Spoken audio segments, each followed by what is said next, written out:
जज साहब अपनी ही माँ को आश्रम में छोड़ आए। आश्रम में माँ पर नजर रख सके इसलिए उधर के चौकीदार से दोस्ती कर ली थी और कुछ पैसे दे दिए थे। जज ने चौकीदार को अपनी दिल की बात आंखों में आंसुओं के साथ बता दी कि घर में पत्नी है जो माँ के साथ बदतमीजी से पेश आती है और पत्नी के कहने पर दोनों बच्चों ने माँ से बात करनी ही बंद कर दी। माँ को अकेलापन लगने लगा और इन सब वजहों से दिन भर रोती, इसलिए उसे आश्रम छोड़ने के लिए आ गए। तो चौकीदार ने कहा, जज साहब आपके सामने सारे सबूत थे कि कौन सही और कौन गलत है, लेकिन अपनी ही माँ के साथ न्याय नहीं कर पाए तो औरों के साथ क्या न्याय करते होंगे आप। ये बात जज साहब के दिल को छुप गई। चौकीदार की इतनी सी बात का इतना असर हुआ कि 2 रात नींद नहीं आई, 2 दिन से खाना नहीं खाया और कोर्ट भी नहीं गए। ऐसा लग रहा था जैसे एक चौकीदार ने जज साहब की दुनिया हिला दी। जज साहब अपने घर में रूम से बाहर आए।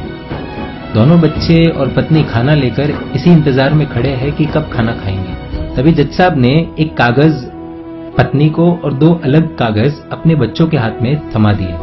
कागज की एक लाइन पढ़ी तो पत्नी के हाथों में से थाली गिर गई। जज साहब बोले, मैं तुम्हें तलाक दे रहा हूं, और बच्चों से कहा, आज से मेरी सारी प्रॉपर्टी आप दोनों की, मुझे कुछ नहीं चाहिए। बच्चों ने उन्हें जबरदस्ती कुर्सी पर बिठाया, हाथ जोड़कर पैरों में गिरकर इन सबका कारण पूछा। आंखों में आंसुओं के सैलाब के साथ जज साहब बोले कि मैं मेरी 65 वर्ष की माँ को आश्रम छोड़ के आया हूँ, अनजान लोगों के भरोसे छोड़ के आया हूँ, और आप सब कारण पूछ रहे हैं। हम लोगों को शर्म आनी चाहिए। रोज मेरे कोर्ट से आने के बाद माँ रोती थी कि बेटा प्लीज मुझे ओल्ड एज होम में शिफ्ट कर दो। आप में से किसी ने भी माँ से सीधे मुंह बात नहीं की और ये भी भूल गए कि जिस जज को आज पूरा शहर सलाम करता है, उसी जज को बनाने में उस माँ का कितना बड़ा रोल है। कभी दूसरों के घरों में काम करने जाती तब भी मुझे अकेला ना छोड़ती। ऐसी भगवान समान माँ को मैंने आश्रम में छोड़ दिया, और वो भी ऐसे लोगों के भरोसे जिन्हें ये तक नहीं पता कि माँ को क्या बीमारियां है। खुद को कोसते हुए जज साहब कहते हैं, दूसरों पर फैसले सुनाने वाला आज मैं खुद हार गया। मैं जज नहीं बल्कि गुनहगार हूँ, और मैंने जो गुनाह किया है वो शायद कानून तो माफ कर देगा, लेकिन ईश्वर के कोर्ट में वो कभी माफ नहीं होगा। ये कहते हुए जज साहब बोले कि अब मैं अपने पापों का प्रायश्चित करने जा रहा हूँ।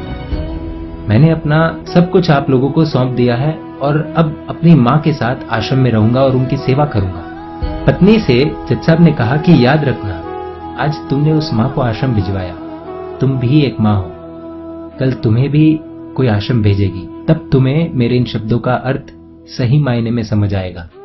ये बोलकर जज साहब निकल लिए अपनी माँ के पास। आधी रात को चौकीदार भी जज साहब को देखते हुए चौंक गया। अंदर देखा तो माँ सो रही थी। करीब जाकर देखा तो पूरे परिवार की तस्वीर से लिपट कर रोते हुए माँ सो गई थी। आश्रम का प्रशासन भी जाग गया, क्योंकि पीछे पीछे माँ और बच्चे भी आ गए। उन्हें यह एहसास हो गया कि उन्होंने क्या पाप किया है। तभी आश्रम की एक कर्मचारी बोली, हम इन्हें आपको नहीं सौंप सकते, क्या पता कल आप इन्हें मार दो तो। ये सुनते ही जज साहब की पत्नी को दिल में बहुत दर्द हुआ। वो बोल उठी कि मैडम जी, शायद हमारे हाथों बहुत बड़ा पाप हुआ है, मानते हैं, लेकिन अब हम इन्हें मारने नहीं, इन्हें एक नया जीवन देने आए हैं। आश्रम के सभी बुजुर्गों की आंखों में आंसू थे। सबके सब रो पड़े। खुशी के आंसुओं के साथ माँ को घर ले आए। लेकिन वही आश्रम में अनेक आंखें ऐसी थी जो किसी न किसी का इंतजार कर रही थी। दोस्तों, इस कहानी का उद्देश्य तो आप सब समझ गए होंगे, इसलिए शेयर कीजिए और हर घर तक इस कहानी को पहुंचाइए, क्योंकि माँ तो माँ होती है। सब होगा तुम्हारे पास, पर सुकून नहीं होगा। सुकून सिर्फ माँ के आंचल में होता है, और उस आंचल को बिखरने मत देना।